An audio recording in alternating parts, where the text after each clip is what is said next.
Hi guys, good evening.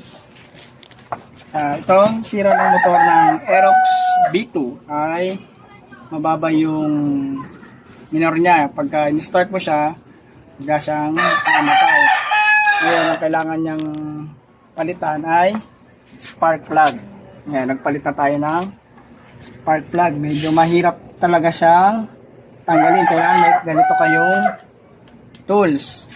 Huwag kayong basta gagamit ng baril kasi baka ma-lost thread yung ano ng spark plug, masisira pa lalo.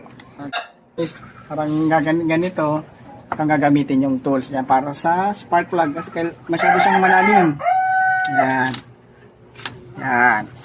Ang pagbaklas niyan pababa. Ngayon pag kinabit nyo, pag napalitan nyo na siya ng bagong spark plug, pagka hindi na siya, ay pag mahigpit na, pwede nyo na siyang ihinto. Huwag nyo nang isagad kasi mahirap ma-lost thread.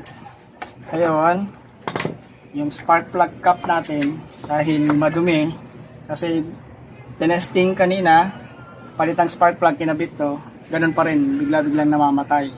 Kaya kailangan nating palitan ng spark plug cap. Pero kung kayang malinis, testing natin. Pero pagka hindi talaga, kailangan nating palitan ng spark plug cap. Mura lang naman tong spark plug cap.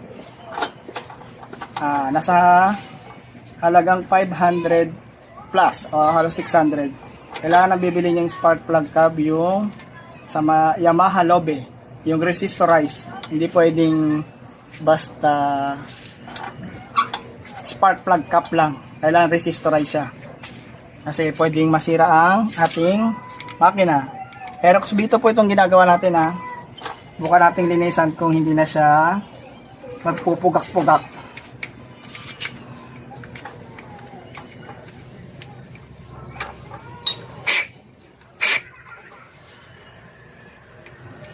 Medyo madilim kasi ang ano natin ngayon. Trabaho natin.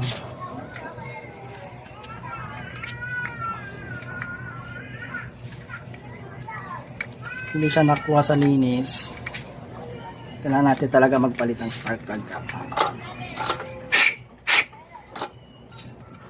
Testing natin. Medyo malalim talaga siya.